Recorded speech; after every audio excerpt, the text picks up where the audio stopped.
नमस्कार रुड़की, स्वागत है आपका द बिग न्यूज़ में। मैं ज्योति बिस्ट। आज हमारे साथ बैठी हुई हैं हेमलता सिंघल जी, जिन्होंने समाज शास्त्र से एमए भी किया हुआ है, एमएड भी किया हुआ है, पीएचडी भी की हुई है और फिलहाल वो अभी एक हाउसवाइफ हैं। तो चलिए मैम, आपके साथ एक सवालों का सिलसिला शुरू करेंगे।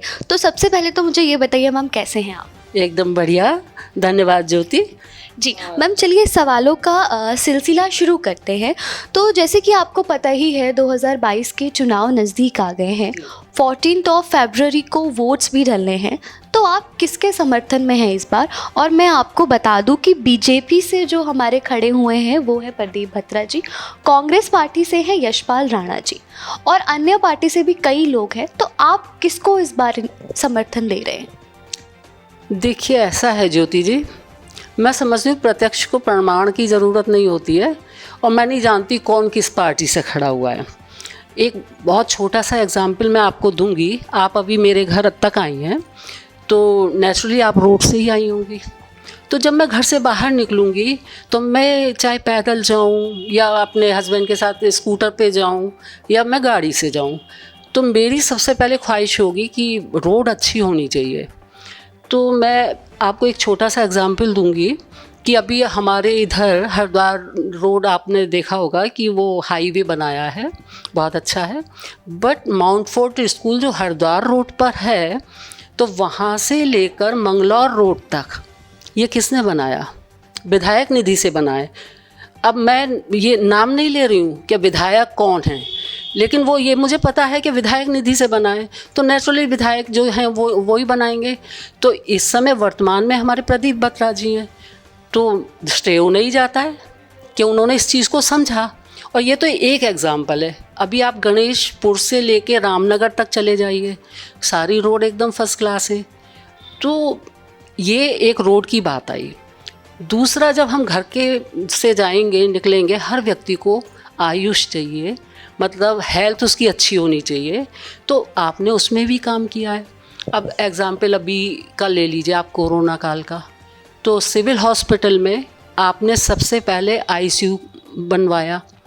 दूसरी चीज़, फिर उन्होंने उसको ऑक्सीजन प्लांट बनवाया, बच्चों का आईसीयू बनवाया।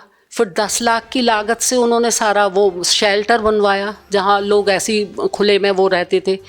तो ये सब क्या है? मतलब ये विधायक निधि से हुआ है भाई। तो मैं ये नहीं कह रही हूँ कि बीजेपी ने किया, हालांकि वो प्रत्यक्ष को प्रमाण नहीं चाहिए होता है। तो जो लोग मतलब इस तरह की बात करते हैं या कि हमें वोट दो, माना मैंने प्रचार बहुत बड़ा सशक्त साधन है जनतंत्र में, लेकिन कम से कम प्रचार करने से अपना परिचय मत दीजिए। अब जैसे मैंने पेपर में ही पढ़ा था कि 3 तिगाड़ा काम बिगाड़ा, तो आपने परिचय तो अपना खुद दे दिया। आप कितनी छोटी मानसिकता है आपकी कि 3 को मैथ से उड़ा देंगे हम। अभी कोई मैथ्स के प्रोफेसर होते तो वो पकड़ लेते इस बात को। 0 से 0 हमने दिया है, भारत ने दिया है। तो 0 से लेकर 9 तक की सारी फिगर जो है आपकी हर इम्पॉर्टेंट है। अगर हम बच्चों से कहें कि भाई ये 3 तो बेकार है, तो हटा दो मैथ्स से हटा दीजिए 3 की संख्या। तो ये तो मतलब आप अपना परिचय दे रहे हैं खुद। तो हमारी एजुकेशन यहाँ रुड़की हब है एजुकेशन का, तो आप उसमें इस तरह की बात बेवकूफ़ी पूर्ण करेंगे तो कौन आपको वो समझेगा? विवेक भी है भाई यहाँ की जनता में है। और हमने एक रचना लिखी है, ये क्या है? 0 से 9 तक संख्याएं, सबका अपना ही महत्व है। 9वीं शताब्दी में निर्मित, आज का निर्मित नहीं है वो, हमारी भारत की संस्कृति देखिए आप।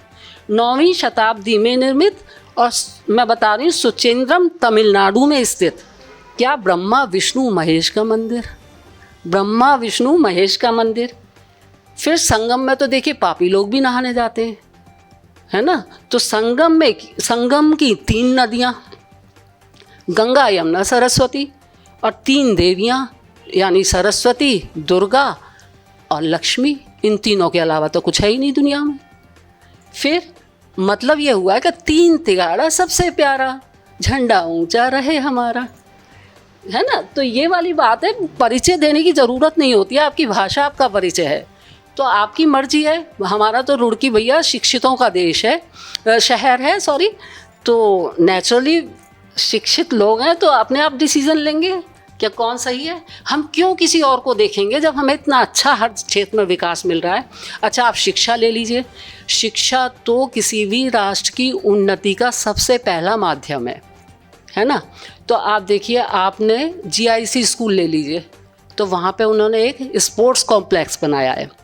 दूसरी चीज़, आपने वहाँ पर जिन स्कूलों में, गवर्नमेंट स्कूलों में हॉल की ज़रूरत थी, हॉल बनाए हैं। दूसरी चीज़ क्या है, ये फर्नीचर दिया है। और जहाँ जिसने जो कहा है, मतलब किसी भी क्षेत्र में मैं कह नहीं सकती कि उन्होंने कोई कमी रखी है। और दूसरी चीज़ जो किया है, अपनी मेहनत से खड़े हुए हैं। मतलब मैंने तो 84 से उनको देख रही हूँ, जब ये बहुत छोटे थे, मतलब हमसे तो उम्र में कम है, बच्चों के समान हैं। तो मैं ऐसे युवाओं का दिल से आदर करती हूँ और कहती हूँ बढ़ो, आगे बढ़ो। और शायद हम ऊंचा देखना चाहते हैं और आगे देखना चाहते हैं उनको। तो मानसिकता मेन होती है। और देखिए, ये सिर्फ बत्रा जी की बात नहीं कर रही हूँ, उनकी धर्म पत्नी जिनका नाम मनीषा जी है, तो उनको आप देखिए, जब भी हम भारत विकास परिषद एक संस्था है यहाँ अंतर्राष्ट्रीय उसमें विकास के लिए बनाई गई है स्वतंत्रता के बाद। तो समर्पण शाखा से हूँ, मैं भी मेंबर हूँ, वो भी मेंबर हैं, बत्रा जी भी। और उनकी मिसेज जब भी हम संस्कार शिविर या सिलाई केंद्र या अन्य किसी भी प्रकार के कार्यक्रम होते हैं, वो आती हैं। और जितनी भी भारत विकास ये भारत सरकार की योजनाएं हैं, आप एक एक योजना को सबको बताती हैं, क्या लड़कियों के लिए है, क्या बच्चों के लिए है और क्या महिलाओं के लिए है। भाई वहाँ के सर्वेंट भी होते हैं, उनको सब एक एक योजना का वो विवरण देती हैं। तो उनका पूरा परिवार, मतलब वो देश की सेवा में जुड़े हुए हैं। और मैं नहीं समझती उनको किसी चीज़ की ज़रूरत है। ऑलरेडी वो मेहनत से इतना अच्छा उन्होंने, मतलब यहाँ पे सभी जानते हैं प्रकाश स्वीट हाउस उन्हीं का है, फादर का है। और किस स्तर से ऊपर आए हैं, वो मेहनत के साथ आए हैं। जी, तो मैं नहीं समझती। हाँ जी, बोलिए। जी, तो जैसे कि मैम आपने बोला बीजेपी ने, यानी प्रदीप बत्रा ने बहुत कुछ किया है रुड़की विधानसभा के लिए, तो क्या मैम कभी कांग्रेस ने कुछ नहीं किया? देखिए, मैं ये नहीं कह रही हूँ कि कुछ नहीं किया, करना तो पड़ेगा। मैं ना करने का तो प्रश्न ही नहीं उठता। लेकिन आप लैंग्वेज देखिए क्या है, आप उनकी चीज़ें देखिए। मतलब मैं नहीं समझती शिक्षा की नगरी में ऐसा व्यक्ति टिक पाएगा, नहीं, इम्पॉसिबल। मतलब पहले तो वो अपने आप में सुधार करें ना, थोड़ा सा जनता के सामने आने के लिए अपने आप को भी थोड़ा सा ध्यान रखना चाहिए ना, कि हमारी क्या लैंग्वेज है, हम क्या बोल रहे हैं। एक पार्टी को मैं नहीं बदनाम करती, लेकिन व्यक्ति विशेष को तो हर व्यक्ति देखेगा ना, बच्चे भी हमारे देखेंगे। तो आप कहना चाहती हैं कि जो यशपाल राणा है उनकी मानसिकता सही नहीं है? नहीं नहीं, ये मेरा बिल्कुल भी नहीं है। मैं तो कह रही हूँ यदि कोई कमी है तो पहले अपने को सुधार के आ गया है ना कोई भी व्यक्ति। तो मैं तो प्रत्यक्ष बात कर रही हूँ ना, मैंने आपको बता दिया कि भाई बत्रा जी में ये, मैं तो राणा जी को ज़्यादा नहीं जानती हूँ। लेकिन अगर वो इस तरह के नारेबाजी है या कुछ है, वो मैंने अखबार में पढ़ा है, तो मैंने आपको एक्सप्लेन किया कि ये तो गलत चीज़ है ना। हम एक बच्चों को एक छोटी मानसिकता दे रहे हैं ना कि 3 तिगाड़ा, ये क्या अनपढ़ लोग हैं क्या? अनपढ़ लोग भी मतलब इस तरह की, वो कहना चाहिए ना कि क्या बताऊं मैं, मतलब मेरी तो समझ में ही नहीं आता ये लैंग्वेज। जी, तो मैम बात होती है। हाँ। जी जी, अभी बात करें प्रदीप बत्रा की। तो प्रदीप बत्रा, जैसे कि आप बोल रहे हैं, काफ़ी उन्होंने कार्य करवाए हैं, बट देखा जाए तो उनका काम बोल रहा है। जी जी, बट अगर देखा जाए तो कहीं ना कहीं वो विवादों में भी घिरे रहते हैं, तो उसके लिए क्या कहना है मैम आप? देखिए, विवादों में तो वही व्यक्ति को, सोने पे ही शक किया जाता है, कोयले पे तो कोई शक नहीं करता, उसकी नहीं कोई परख होती है। सोने को ही लोग देखते हैं 24 कैरेट, और वो और नाम भी रख देते हैं, जो प्योर होता है तो उसको कहते हैं 24 कैरेट है भैया ये तो। जी, तो मैम जैसे उत्तराखंड का एक वो भी है कि 5 साल बीजेपी 5 साल कांग्रेस, तो इस बार बीजेपी रह चुकी है, तो आपको नहीं लगता इस बार कहीं ना कहीं कांग्रेस को आना चाहिए? नहीं, क्यों आना चाहिए, क्यों आना चाहिए? मैं आपसे पूछती हूँ क्यों आना चाहिए? नहीं, ये तो एक वो है ना कि 5 साल कांग्रेस 5 साल बीजेपी हर बार का ही रहता है। मतलब एक बहुत अच्छा घर है, बहुत अच्छी व्यवस्था चल रही है, तो हम जानबूझ के उसमें मतलब वो माचिस खींच के कहें कि भैया आ जा नहीं, ऐसा नहीं होना चाहिए। जो सही चल रहा है, सही रास्ते पे, जो सही दिशा दे रहा है, तो ठीक है, उसको आगे बढ़ने दीजिए, है ना। मेरी अपनी सोच है, और बाकी तो जनता जनार्दन अपने आप निश्चय और फैसला करेगी। जी मैम, आप रुड़की में काफ़ी टाइम से हैं, आपने रुड़की को पनपते देखा है, रुड़की को बढ़ते देखा है ना। तो आपने ऐसे कौन से विकास कार्य हैं जो प्रदीप बत्रा जी ने किए हुए हैं, ऐसे कौन कौन सी चीज़ें हैं?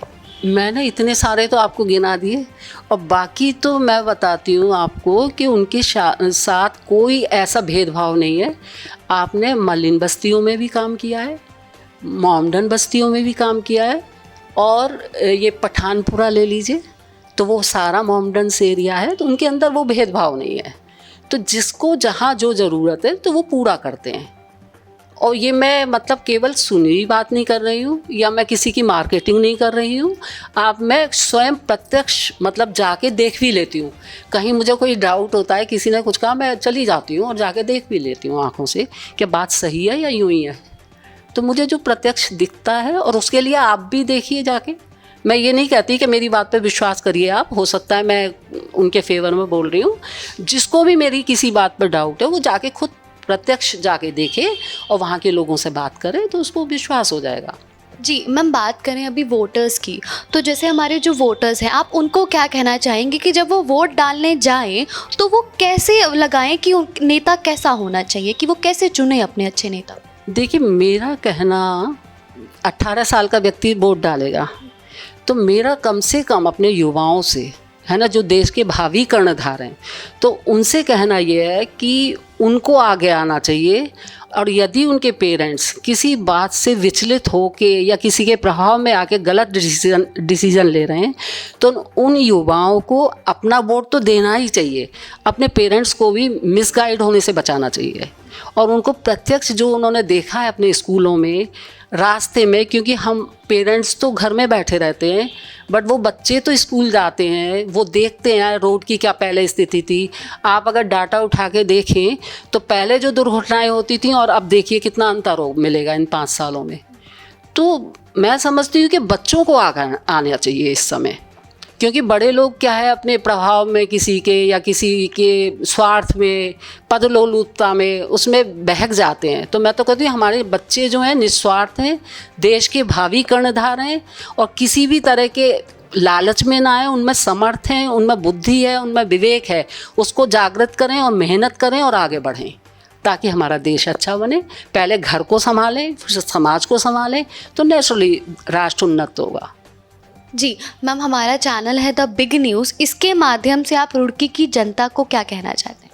देखिए, रुड़की की जनता बहुत शिक्षित है, तो मैं तो कुछ भी नहीं हूँ, तो मैं क्या कहना चाहूँगी। बस मेरा कहना यही है, भाई अपने स्वार्थ से ऊपर उठ जाइए, आपके बच्चे इस लायक बन जाएं कि आपको उनके लिए सिंचित ना करना पड़े धन, है ना, और आप उनके लिए कुछ मत छोड़ के जाइए, बस उनको इस लायक बना दीजिए, वो कमा लें और खा लें।